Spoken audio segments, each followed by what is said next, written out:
After a couple days off, the Carolina Hurricanes are back and they travel for a one-game roadie going to Buffalo. Now, outside of hockey, the main question is what's better, Carolina barbecue or Buffalo wings?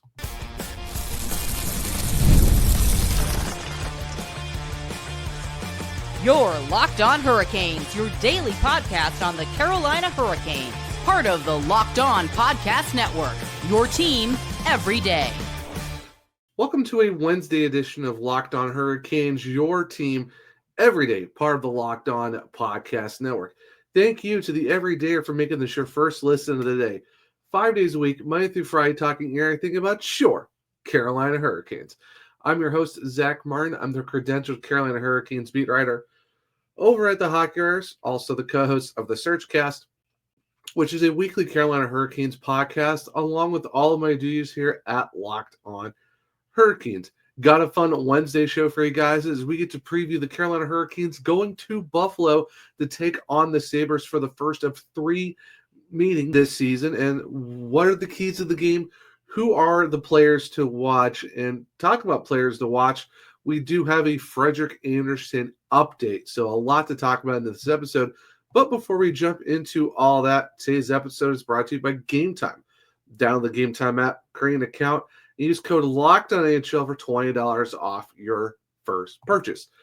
Now, like I said, the Carolina Hurricanes are playing the Buffalo Sabres on Wednesday night, and this is actually a 6 p.m. Eastern puck drop, as the game will be on TNT, True TV, and also on HBO Max. It's one of those unique national games, which the Hurricanes also have one on Friday as well. Of course, we'll preview that for the Friday episode.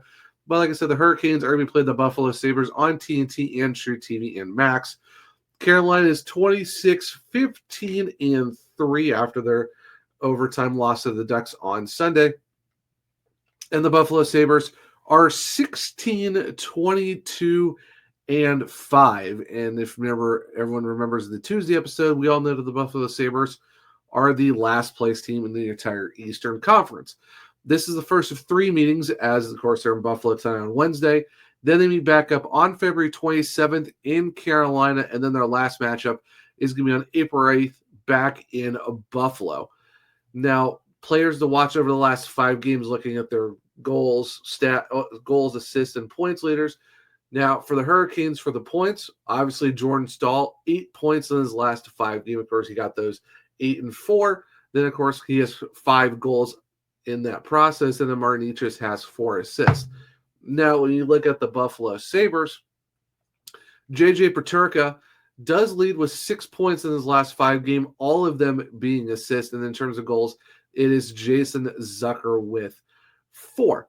Now, looking at the tail of the tape between the two sides, you definitely kind of see why Buffalo is kind of where they're at. Now, in terms of the power play, the Carolina Hurricanes are 22.8, which is 13th in the league. And, of course, they still have the best penalty kill, which is first at 85%. For Buffalo, the 26th ranked power play is 17.7, and their 19th ranked power play is 78.4. In terms of faceoffs, Hurricanes are 6th at 52.5 compared to the Buffalo Sabres 47.8, which puts them 28th in the entire league. Now, goals for and goals allowed per game. Well, in terms of goals for, the Hurricanes are at a 3.34, which is 6th, and they give up the 10th least amount of goals at 2.75 per game. Now, for the Buffalo Sabres, they are scoring over 3 a game at 3.02, which is 13th. But they have also given up 3.37, which puts them 27th, which is basically the top 5 in most goals allowed per game in the NHL. Now, if you want to look over the last 10 games, the Sabres are actually, even with their 13-game losing streak that they had a while back, their last 10, 5-4-1, of course, is a stretch that saw them lose to Boston, then run off 3 straight against the Islanders, the Blackhawks, and St. Louis. Then lose 3 straight to Dallas, Colorado in overtime, and of course the Vegas Golden Knights, which then they turned into a shootout win over Washington, and then beat Ottawa, and they lost their most recent game to the Seattle Kraken. Now, of course, for your Carolina Hurricanes, they were doing a stretch of losing, winning, They beat Pittsburgh in overtime, lost to Tampa, then did that back-to-back wins against Toronto and Vancouver last Thursday and Friday. And of course, like I said, this most recent Sunday on Eric Stahl jersey retirement night, they lost in overtime to the Ducks 3-2. Overall, when you look at both sides, I mean, it's one of those things where you're looking at the tail of Saban. Of course, we always talk about how sometimes, you can look at that and be kind of, okay, this is we might be looking at this. But then it's one of those things where, hey, anyone can beat anyone. And, we've seen that. Like the Chicago Blackhawks have beaten the Colorado Avalanche twice. The Buffalo Sabres, even though they lost 13 straight, they've rattled off a bunch of wins too as of recently.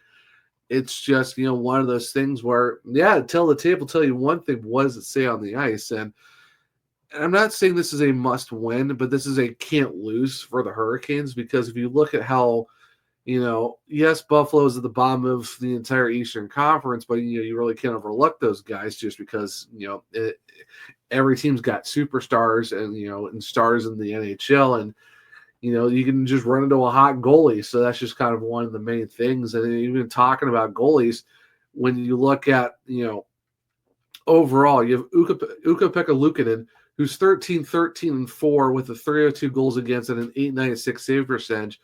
But he does have 2 shutouts, while Pierre Kachekov is 16-9-2 with a 254 goals against and a 901 save percentage and a shutout. Now, we'll talk about Frederik Andersen later on in the show, but he was at morning practice, before the team traveled up to Buffalo.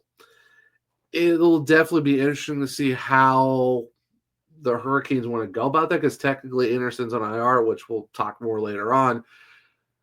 But if you're looking at possible goaltending matchups, I would not be surprised if it's UPL or Pekka Luukkonen and against Pierre Kachekov, because you have the Wednesday game in Buffalo, then you have a day off, and then you got the Vegas Golden Knights on Friday. So if the Hurricanes feel like maybe if the Great Dane isn't fully back yet, just because of everything that's still he's still on track to his recovery, then I would not be surprised if they go with Kochetkov for the next 2 games, or, the last team that, Tokarski was with, and of course he has his helmet and former pads with, was Buffalo. If they want to give him another shot, they could put him in against Buffalo. It just all really depends on what they want to do. And, he's got a 4-1 record with a 907 save percentage. So, I mean, you really can't go wrong with either goalie in this situation, but if they want to give Piotr, let him play Wednesday and then let him play Friday, that's a very doable thing. But if they feel like they want to give him another day's rest, let Tokarski go up against, the last NHL team he was with, why not? Why not give him, let him go against them and save Piotr for Vegas on Friday? That way you're not overworking him, because you could definitely tell that, after playing 28 games, he's been playing pretty much almost all of them for the most part. I mean, Tokarski's been good, but he's only played 5 games, and, we're definitely in that starter backup situation, not like a tandem like we've usually seen with, Kochetkov and Andersen. So if the Hurricanes feel like they want to go with Piotr for both games, they can. But I also wouldn't be surprised if they go with Tokarski or Piotr in this game. So, and then however it goes, then you just, who your matchup is for Friday. I would definitely say Friday at the least. Of course, we'll preview that, like I said, for the Friday show. Kochetkov would probably be a better option for that game. So if you, like I said, if you want to run him from both, that's fine. It's doable. I mean, you got the day off in between, or you feel like you want to give him that extra day because he played on Sunday, and you don't feel like he's going to get super, I mean, it's only, you're talking between Sunday and Friday. It's not like it's a super long break for him. So if you want to go with Tokarski, like I said, wouldn't be a bad option either. He's been playing some pretty good hockey. Like I said, 5 games, 4-1. What more can you ask out of Tick, who's been playing really good for the Hurricanes since coming up? So we kind of know what players stats-wise have been good for the last 5. We know the tail of the tape. We know the last 10. Possibly no goaltending, matchups that we could be looking at for the game on Wednesday for the Hurricanes against the Sabres. But what are the keys to the game? Well, if you stick around, we'll go over that here in a second on a Wednesday edition of Locked On Hurricanes. I love going to live events, whether it's sports, music, theater, or comedy. One of my favorite memories was attending a game last year. The energy and the excitement were unforgettable. Now, Gametime made it even easier to get tickets for your favorite events with their new feature, Gametime Picks. This feature filters out the fluff to show you only incredible deals on great seats, so you don't have to waste time searching through thousands of tickets. Take the guesswork out of buying tickets with Gametime. Download the Gametime app, create an account, and use code LOCKEDONAHL for $20 off your first purchase. Terms apply. Again, create an account and redeem code LOCKEDONAHL. That's LOCKEDON AHL for $20 off. Download Gametime today. What time is it?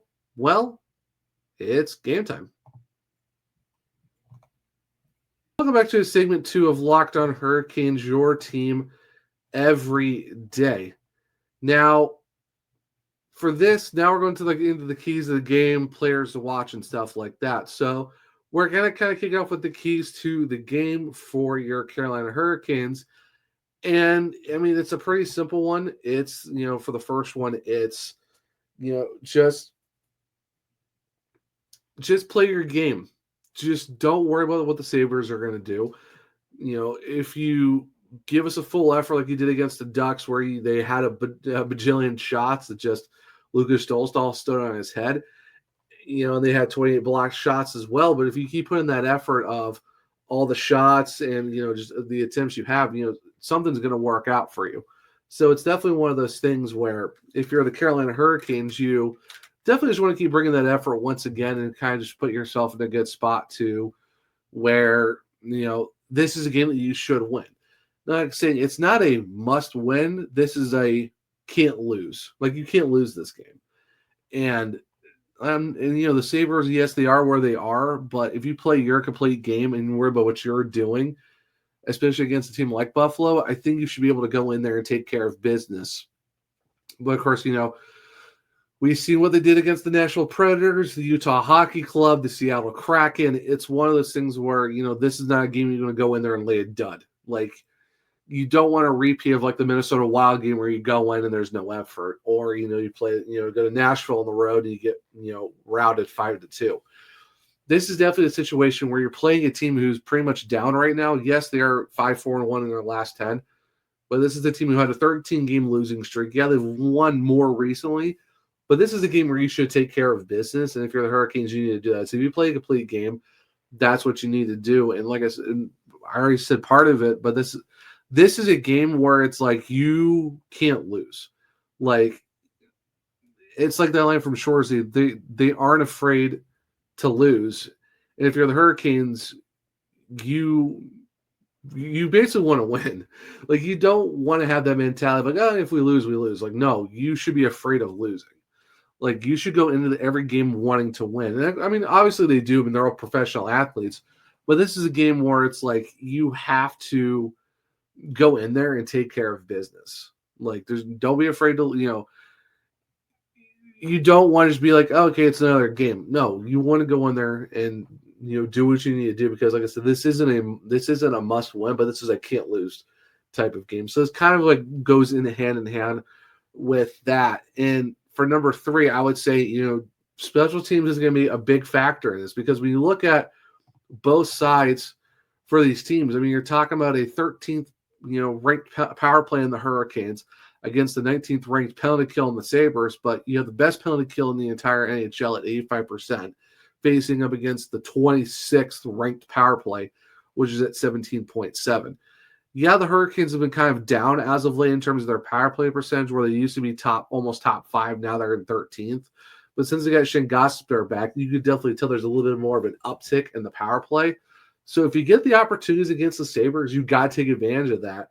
And you basically want to shut those guys down in terms of if they get a power play, just do what you've been doing and completely shut them down, because you know how Tim Gleason is. He's telling these guys to give an F, because that's basically what it is that they have the mentality of, look, we're not going to give you any leeway. We're not going to give you opportunities, and that's what they just need to do. So it's just basically play your game and, just make it to where it's, you don't want to not be afraid. Like, you basically want to win this game. This is not a must win, but this is a not lose type of game. You basically need to go in there and do your job. And of course, like I said, as always, I don't want to be cliche and being a broken record, but definitely special teams is the main thing. So you want to take care of business on that side of the puck.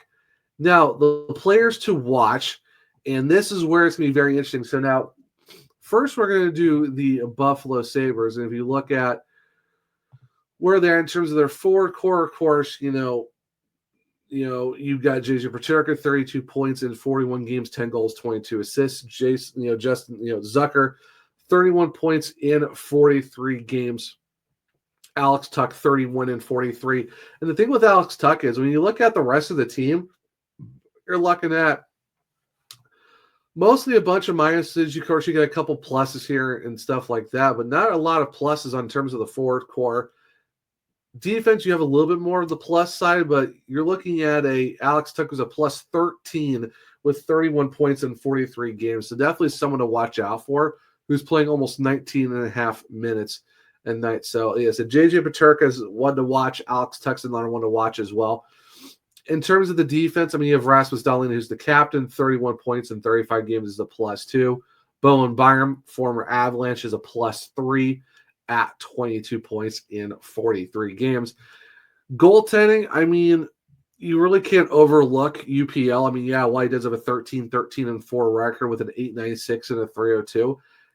He does have a couple shutouts, and he is one of those guys that will steal games for you. So if you're the Sabres, if you're the Hurricanes, you definitely don't make sure not to have another performance where it's, a guy playing out of his mind and basically stopping everything like they saw with Lucas Dostal. Now, on the Hurricane side of things, you have Marty Necas, who just hit 50 points on the season, 15 goals, 35 assists for 44 in 44 games. So he's well above a point per game. So, he has kind of cooled off recently, but he's gotten a lot of assists as of late. And, of course, Sebastian Aho, 44 points in 44 games, 13 goals, 31 assists. He's playing over 20 minutes, and he's slowly creeping up to Necas. You're seeing Aho kind of really tapping into his game a lot more as of late, so definitely want to keep an eye on. And then Jordan Staal. You have to keep looking at the captain. He was the second star for the week of January 6th through the 12th. 5 goals and 8 points in 4 games. Up to 9 goals this year, 14 assists. Like I said, 23 points. He's a plus 10, and that's including being with his line mate of Jordan Martin, who's a plus 13. So you got to keep an eye on the captain, who's been basically red hot to start, the middle part of January. Looking at the defense, of course, you got Shane Gostisbehere back, 27 points in 36 games. And you can't really overlook, Orlov and Chatfield, who are combined plus 30 together as a defensive pair. So you love how those guys are playing.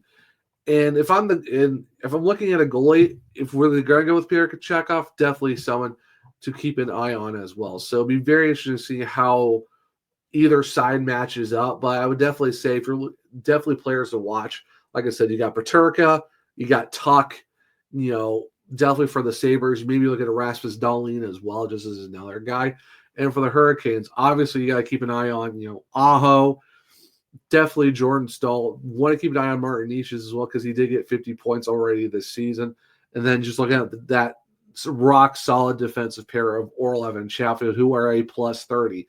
Like, you're talking about a duo who's working really well together. Those are definitely the two guys. So it'll definitely be interesting to see how the Hurricanes do against Buffalo. Like I say, you got your keys of the game, basically just take care of the special teams, play your game, and, basically just, it's one of those where this is a can't lose game, but this isn't really a must win, but you really just can't lose to these guys.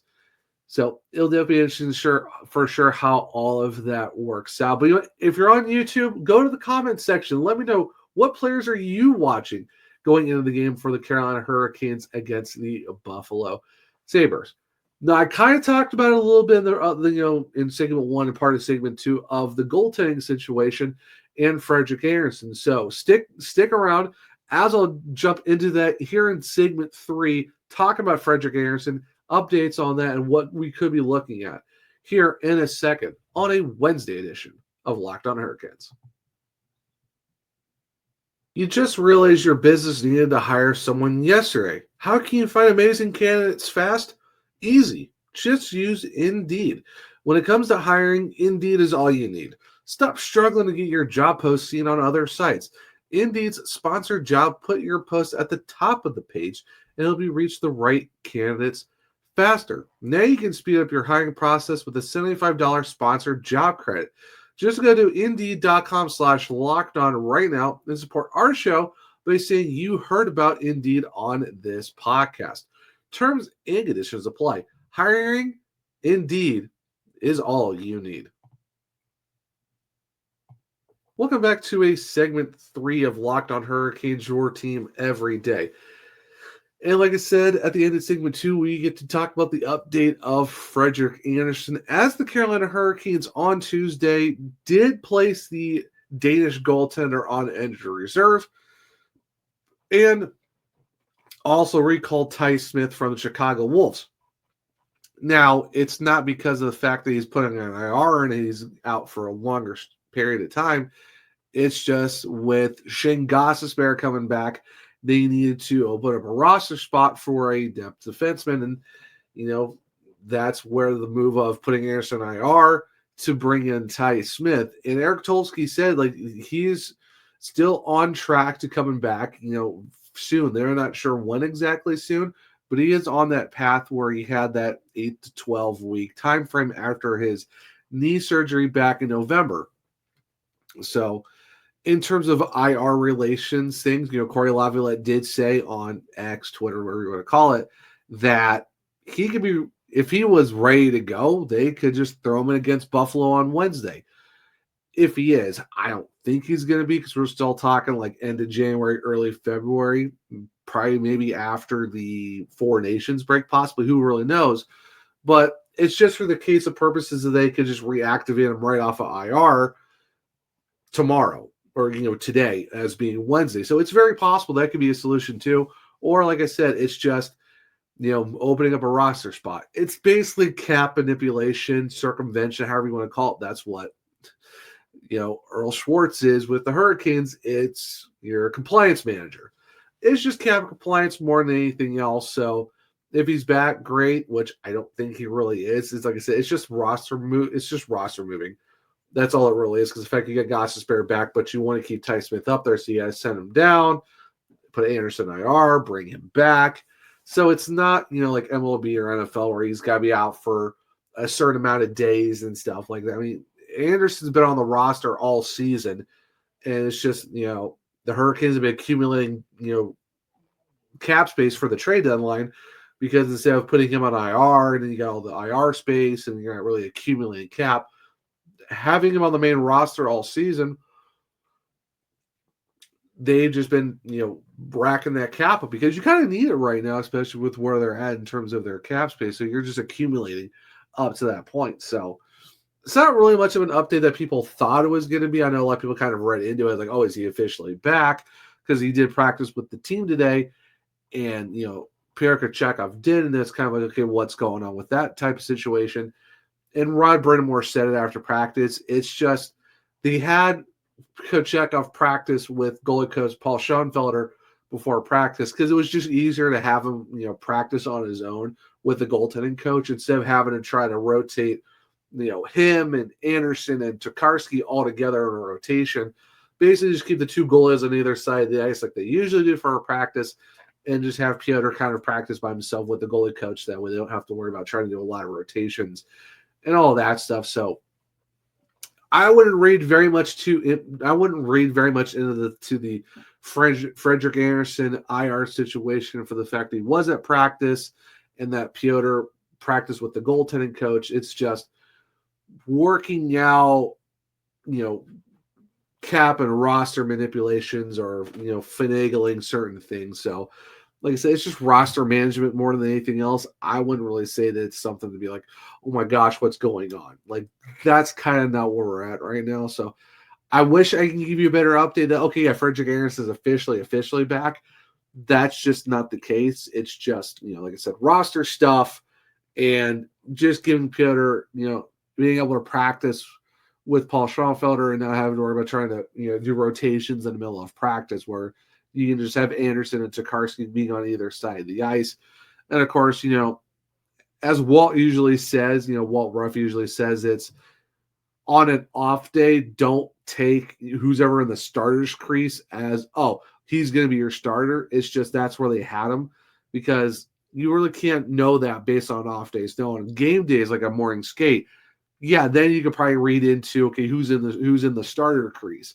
That makes more sense. But if you're talking like a practice in the morning before you travel that same day to Buffalo or wherever you're going, that's not something that I would take as like, oh, okay, he's your guy. That's just how they were placed in the nets. It can be very different by the next day. It's just really what they have these guys set up and stuff like that. But like I said, I wish I could give you a better update, but as of right now, Andersen is still on track for his rehab. That was 8 to 12 weeks. So we're still, like I said, we're looking at either at the end of January or sometime in February. It just depends if he's going to be back before the Four Nations break or after the Four Nations. So it'll definitely be interesting to see how that goes. I mean, you still really don't need to rush Andersen back just because with the knee surgery, and Pierre Kachekov has done pretty well with a 16-9-2 record. I mean, you also got Dustin Tokarski, who's 4-1 with a .907 save percentage. And he's just gotten a shutout recently. He's been playing really well too. So it's not a situation where you're not in dire straits. Like, you're not having to be like, okay, we're really struggling here. We really need some goaltending help. Goaltending hasn't really been the issue, because if you look at the NHL Network, they posted on Tuesday, looking at league average and save percentage. Of course, you're talking 5-6 seasons ago, you're talking like maybe like a 915, 913, which is the average across the league. This season, the average save percentage for goalies is .901. And I mean, that's because goal scoring is up. Scoring is up across the entire league. Like, you have a lot of guys who are good at scoring goals, and it's just one of those things where goaltending, unless you get one of those outliers like Connor Hellebuck or if Andrei Vasilevsky's playing really well, or maybe Philip Gustafson of Minnesota, it's just one of those things where you might have some goalies who are higher, like 917, 920, somewhere in that range. But if you look at the Hurricanes goaltending, I mean, you basically have, even with Frederik Andersen's, 941, but of course that's in 4 games. You look at the two goalies right now, kind of like your 1-2. Dustin Tokarski's a .907 after 5 games, and Pierre Kachekov's a .901 with 28 games played. Kachekov is meeting league average, so it's not one of those things where he's playing very poorly compared to all the other goalies. He's basically playing like how the rest of the league is right now on average. So if you want to look at that, like I've been saying it all along on this show for the last couple of weeks, you guys have heard me enough about this, hate being a broken record. I know you guys are probably sick of me saying it, but it's better to be repeated. Goaltending is not the issue for the Hurricanes, and it clearly shows that, and someone even put it too, the lowest performing goaltender is still NHL league average. And I'm like, well, it's still playing very well, all things considered, with a 250 goals against average and goaltender. That's still league average goaltending, and that's what you'd rather have. Would you rather have the Sabres or the Ducks, outside Lucas Dolstall, of course, but the Blackhawks? Like, there's all these other teams that are not having even average goaltending, and the Hurricanes, with a goalie who's basically played over half the games this year, are still giving you good chances to win. So yeah, goaltending isn't the issue. It's just they got to figure everything else around that. And yeah, honestly, if you're Hurricanes fans, you should be happy with the fact that you got Pierre Kachekov playing right at league average. Tokarski's a little bit over, and even when Andersen gets back, despite only playing 4 games, still has a really good save percentage too. So look at it that way. You have some great goaltending when it comes to the Carolina Hurricanes and all of that.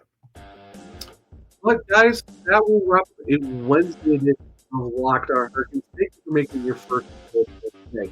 For your second listen, well, Locked On Fantasy Hockey. Become a fantasy hockey expert and get the edge over your league mates with daily tips from Steal and Flip. Find Locked On Fantasy Hockey on YouTube or wherever you listen to podcasts. If you want to follow me, I'm at OneShootZach on X. The podcast is LO_Hurricanes. Also on Blue Sky at the Zachary Martin. I do have link trees in my bios, where you can check my articles to add to the Hockey Writers, or just go to thehockeywriters.com to find all my stuff there. If you want to check out my other podcast, well, it's the Searchcast on all podcast platforms and on YouTube. For this show, well, on Spotify, Apple, iHeartRadio, wherever you listen, Locked on Hurricanes. Subscribe, follow, leave a 5-star review because I might just read it on the show. For YouTube, well, Locked on Hurricanes. Subscribe, make sure to the bell notifications so you don't miss a show. Leave a thumbs up to let me know if you like the show as well. Share with all other Caniacs to become everydayers just like you. But I hope everyone has a great Wednesday. Hope everyone enjoyed the Wednesday episode of Locked on Hurricanes. Hope everyone has fun watching the Carolina Hurricanes against the Buffalo Sabres at 6 p.m. on Wednesday night. And until next time, as always, let's go Canes.